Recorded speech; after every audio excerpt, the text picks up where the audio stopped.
Kalau boleh baca sampai mata jatuh. Kalau kita faham makna dia dan kita hayati, aku ni lemah ya Allah.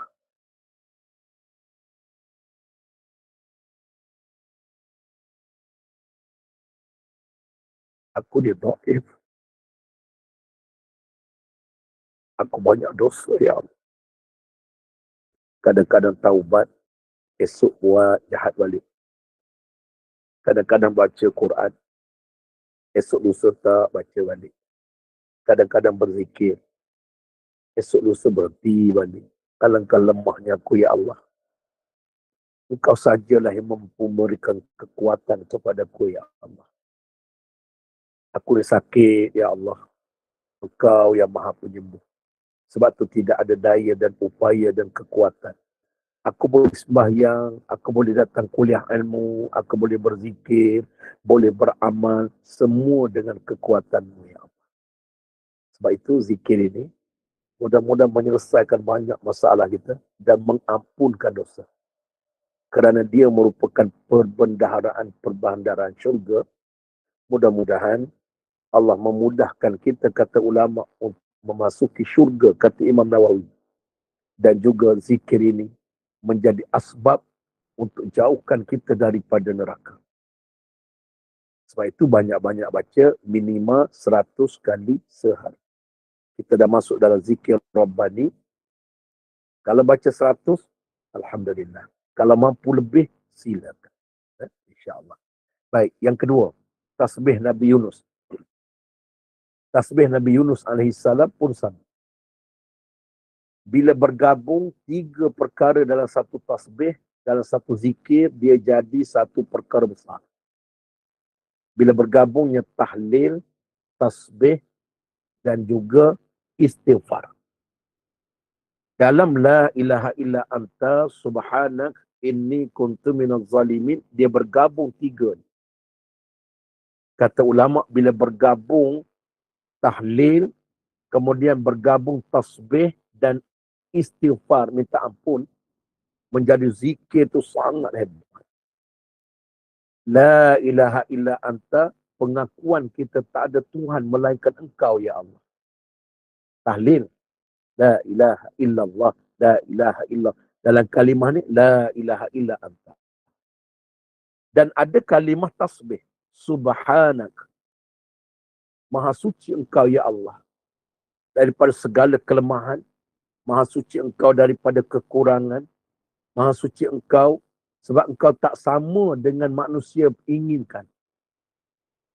Tak ada benda dalam dunia ni yang sama dengan Engkau. Maha suci Engkau daripada sifat kecacatan, kelemahan. Semuanya Engkau ini kamil wal mutakamil. Subhanak.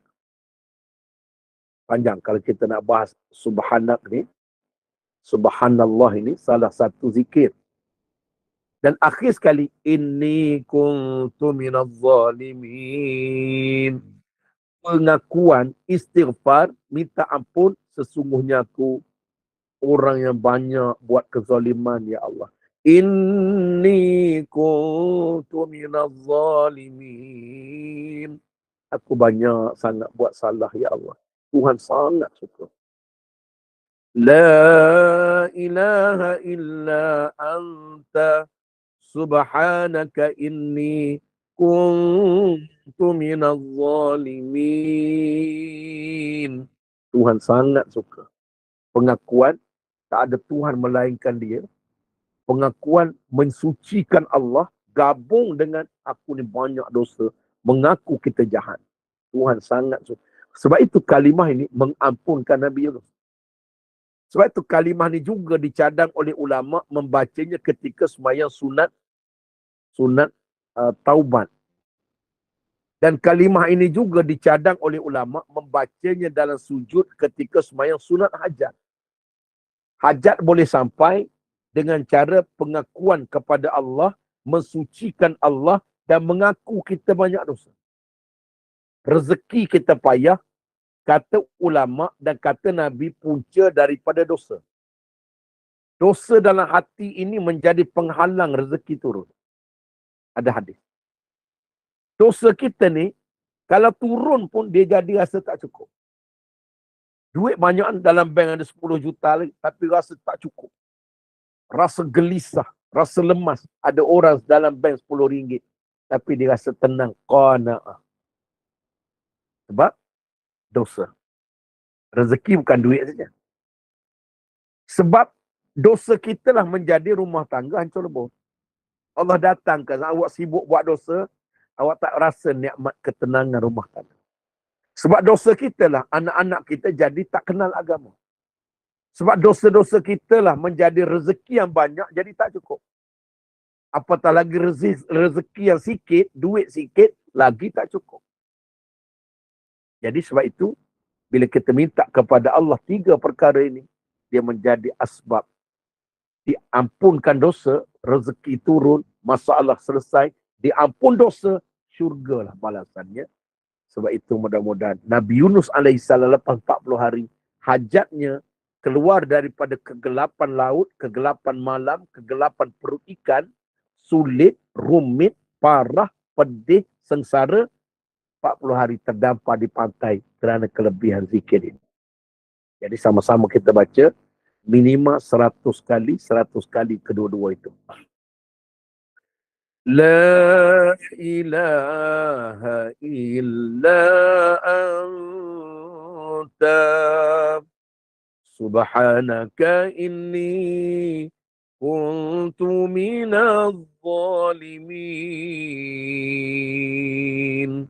La ilaha illa anta subhanaka inni kuntu minadh zalimin. La ilaha illa anta subhanaka inni kuntu minadh zalimin.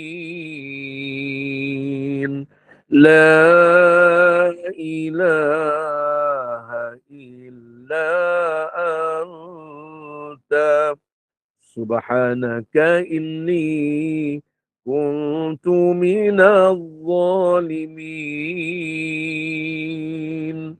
La ilaha illa anta subhanaka inni kuntu minadh zalimin.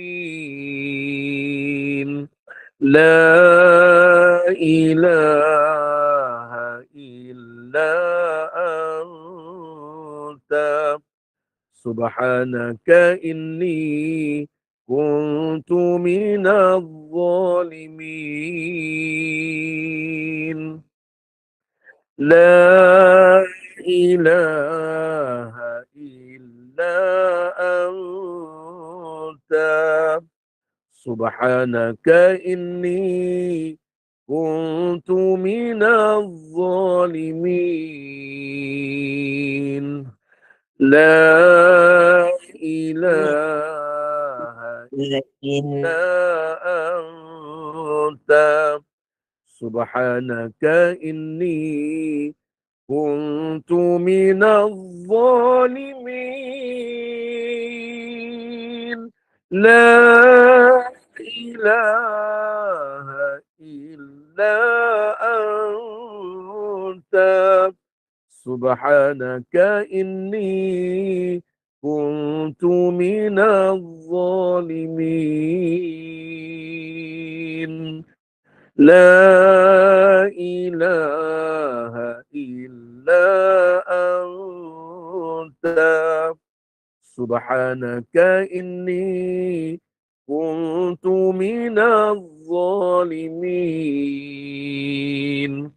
La ilaha illa anta subhanaka inni kuntu minadh zalimin. La ilaha illa anta subhanaka inni kuntu minadh zalimin. Cuba bangun tengah-tengah malam.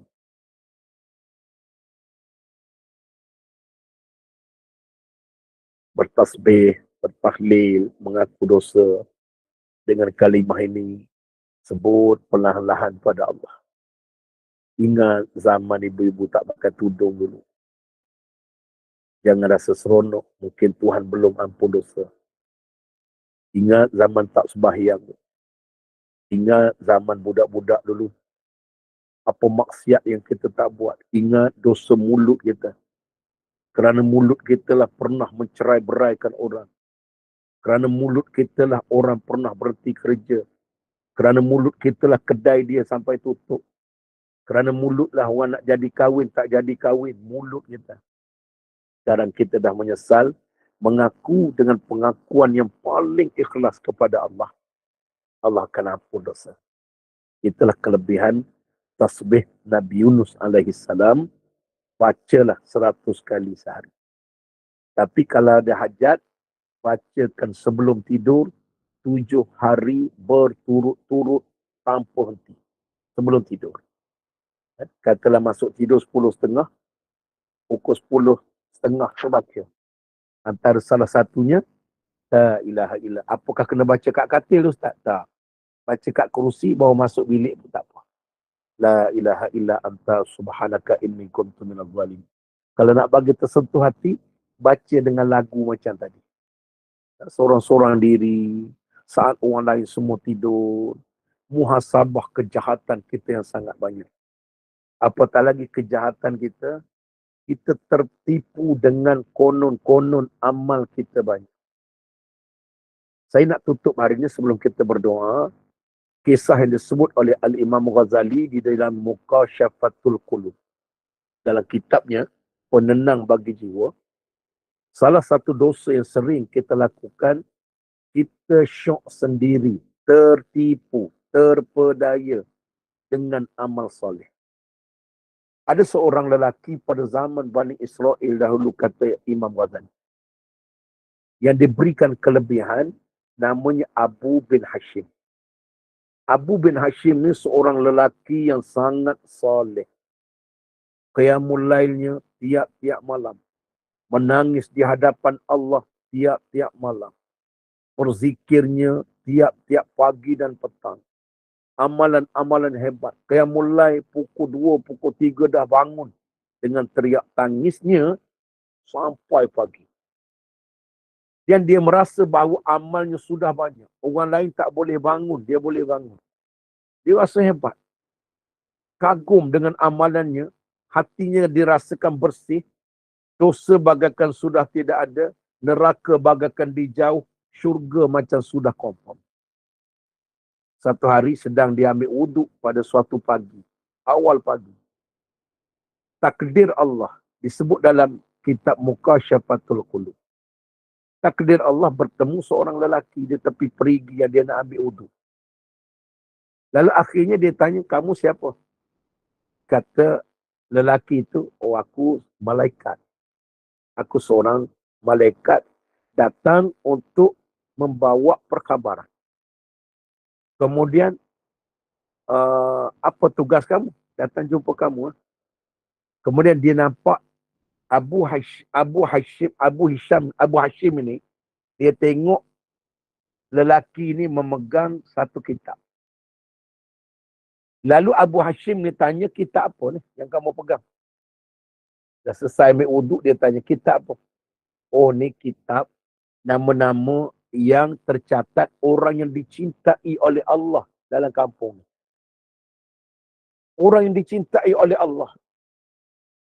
Oh, kata lelaki ni, boleh awak semak tak? Nama saya ada tak dalam kitab? Nama saya ada tak dalam kitab? Excited dia. Malaikat kata, boleh, nanti saya cek. Malaikat pun, yang lelaki tu buka kitab, cek. Cek punya cek, dia duduk tersenyum, mesti ada punya. Tiba-tiba kata malaikat, kata lelaki tu, minta maaf ya, nama awak tak ada dalam kitab. Dia kata mustahil, tak ada. Aku ni ahli ibadah. Aku ni banyak sedekah. Aku banyak qiyamul lail, banyak menangis tilawah. Macam-macam zikir yang aku buat kepada Allah tiap-tiap malam sudah bertahun-tahun. Mustahil nama. Cuba cek sekali lagi. Lelaki yang tepi perigi tadi cek lagi.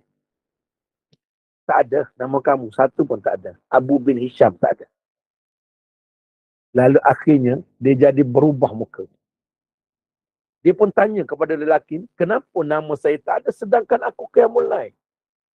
Aku ni orang baik, tak pernah buat maksiat, tak pernah buat kejahatan. Aku hanya beribadah kepada Allah. Kenapa nama aku tak masuk dalam golongan orang yang dicintai dalam kitab Allah? Lalu kata malaikat yang pegang kitab tadi, setiap kali aku nak tulis pahala ibadah kamu yang banyak itu, malaikat tepis tangan, jangan tulis.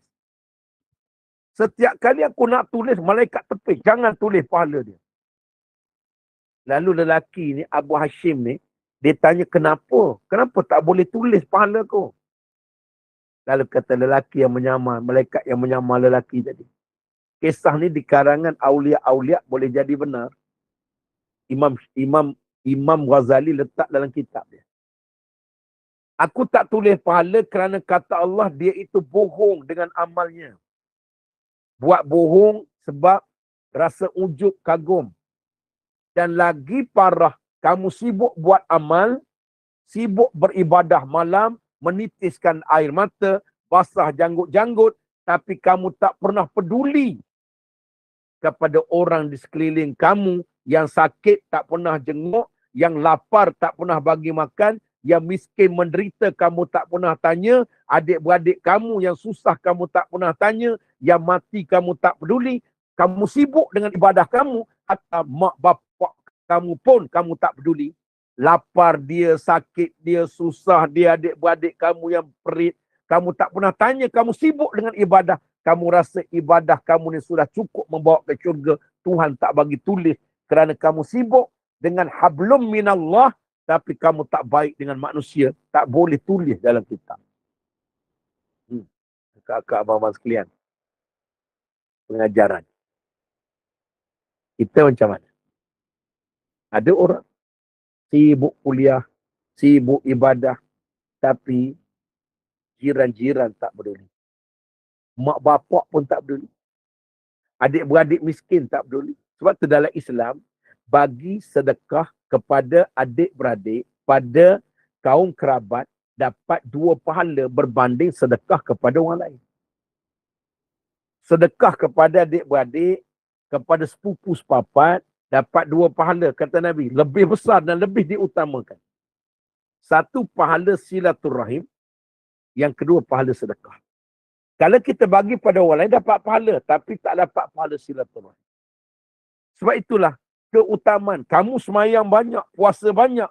Kita cek diri saya dan ibu-ibu sekalian, anak-anak yatim yang kelaparan, fakir-fakir miskin, adik-beradik kita yang lapar, tak makan, susah, duduk dalam elektrik tak berbayar, kita sibuk ibadah, konon-konon ibadah kita boleh bawa ke syurga. Pengajaran ini Imam Ghazali letak dalam kitabnya. Agar hati-hati. Kamu sibuk hablum minallah, buat baik dengan Allah, Allah benci. Apabila kebaikan dengan aku itu, kamu tidak terjemahkan kebaikan kamu kepada manusia lain, sebagaimana Nabi Muhammad sallallahu alaihi wasallam. Nabi orang tak ada duit, tapi orang paling kuat sedekah. Nabi orang yang paling kuat ibadah, tapi orang paling hebat hubungan kemanusiaannya. Mari kakak-kakak abang-abang sekalian kita cek. Takut kita rasa macam kita baik. Kita rasa amal kita sudah banyak. Tapi mak kita sakit tak pernah tanya.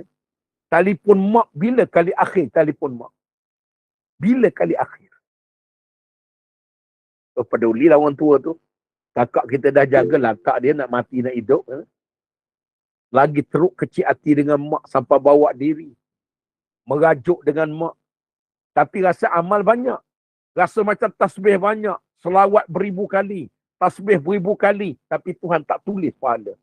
Itu yang nak diajarkan oleh Al-Imam Ghazali dalam Mukasyafatul Qulub. Agar nak jadi hebat macam Nabi, mesti hablum minallah wa hablum minan nas. Kalau kamu sedekah saja, jaga manusia, tapi tak semayang, itu juga dibenci.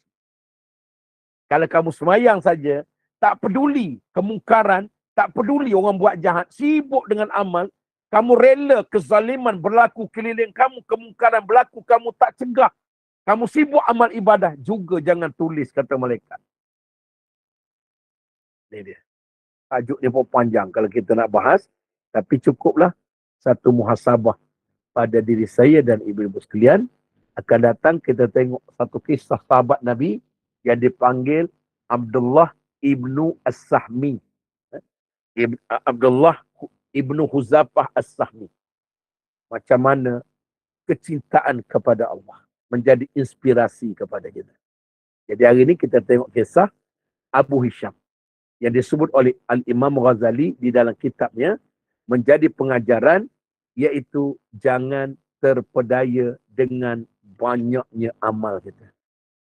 Lagi bahaya, jangan tertipu dengan tak ada amal, rasa macam banyak beramal. Lagi bahaya. Yang banyak amal pun rasa banyak, rasa hebat amal, itu pun bahaya. Yang langsung tak buat amal, baca Quran tak peduli, maksiat keliling, tak buat amal, rasa macam sudah selamat ke syurga. Lagi bahaya. Jadi muslim-muslimat yang dirahmati, yang dikasihi oleh Allah, cukuplah untuk hari ini. Suatu pengajaran buat saya. Dan yang pentingnya bukan ilmu. Yang pentingnya beramal. Beramal. Jadi macam mana Ustaz yang kemarin nak baca, yang kemarin dulu nak baca lagi Al-Ahqaf. Bila nak baca? Saya Alhamdulillah Tuhan bagi apa yang kita duk bincang hari ini tu, semua boleh baca hari-hari. Ada ratus, Alhamdulillah. Sebab dulu memang payah. Dulu memang payah Tuhan kau kan. Dan kita pun kata mustahil boleh baca. Mustahil boleh baca. Tapi bila kita start baca, betul kata Allah, kata Nabi, ihfazillahu yahfazuka. Bila kamu jaga Allah, jangan bimbanglah, masa tak aku urus, jadi cukup. Jadi cukup untuk dakwah, jadi cukup untuk jaga keluarga, jadi cukup untuk kerja, jadi cukup untuk beramal, jadi cukup ini. Sebab rahsianya kamu jaga Allah. Allah akan atur. Allah akan atur. Sebab tu kena baca selalu. Allahumma ya barik, ya barik, ya barik, ya barik, ya barik. Wahai Tuhan yang maha mengatur. Dan wahai Tuhan yang maha mengatur, Allah akan atur. Bangun pagi baca 40 kali. Dah, satu lagi ustaz ni yang tadi pun belum lagi, nak tambah lain pula. Ya? Allahumma, mula-mula saja sebut. Allahumma ya barik, ya barik, ya barik, ya barik. Wahai Tuhan yang maha mengatur. Wahai Tuhan yang maha mengatur, tolong atur urusan hidup aku.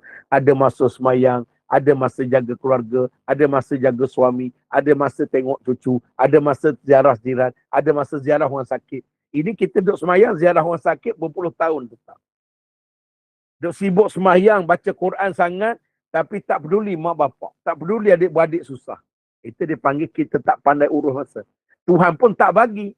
Nampak macam baik, tapi hati dia jadi kelang kabut hidup. Kerana tak jaga Allah. Jadi kalau jaga Allah, Allah mudahkan. Ini boleh, ini boleh, ini boleh. Ini boleh.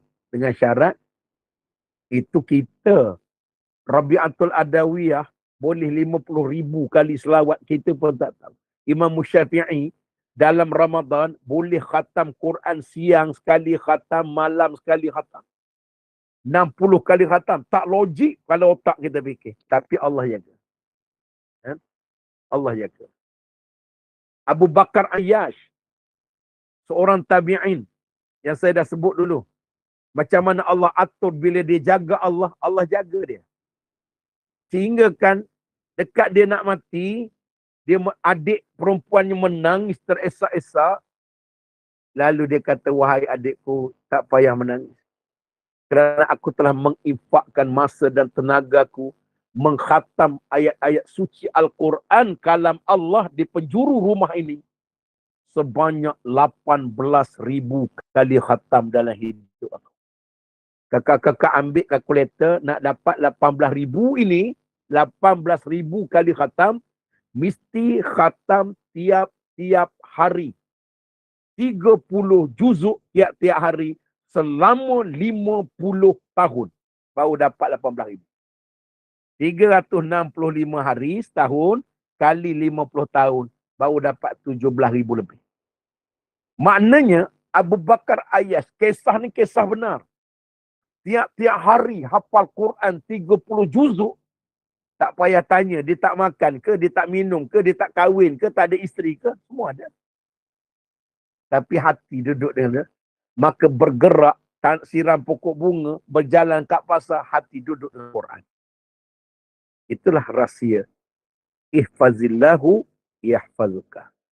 Bila kita mula beramal, mula buat kerja dengan Allah, jangan bimbang. Allah akan jaga rezeki kita. Allah akan jaga kehidupan kita. Allah akan urus masa kita. Lagi banyak masa kamu dengan aku, lagi banyak aku rasa lapang. Padahal sama-sama 24 jam.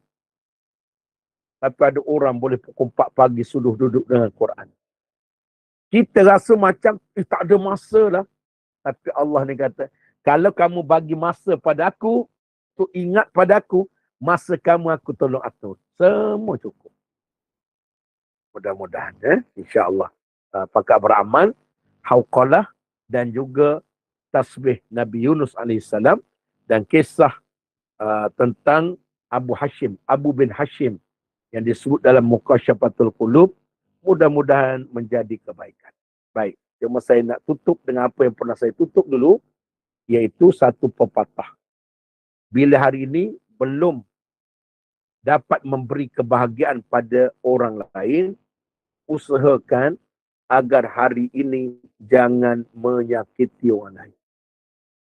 Kalau hari ini kita tak mampu bahagiakan orang dengan kebaikan kita, jangan sampai sakiti hati orang lain. Bila hari ini belum dapat melakukan amal soleh, usahalah. Hari ini tak mampu lagi nak berzikir, nak apa, usahakan jangan sampai buat dosa. Yang ketiga, bila hari ini belum dapat berakhlak mulia, usahakanlah hari ini tidak menyimpan hati buruk pada orang lain. Kita nak jadi baik tak mampu, tapi kita tak berakhlak buruk pada orang lain. Yang keempat, bila hari ini belum dapat menghargai orang lain, usahakanlah agar tidak memberi nilai berlebihan pada diri sendiri. Kalau nak terima kasih pada orang tak boleh, jangan sibuk meninggikan konon-konon kita banyak jasa pada orang. Itu dipanggil hati baik. Yang kelima, kalau hari ini belum dapat memberi manfaat, usahakanlah agar jangan beri mudarat pada orang.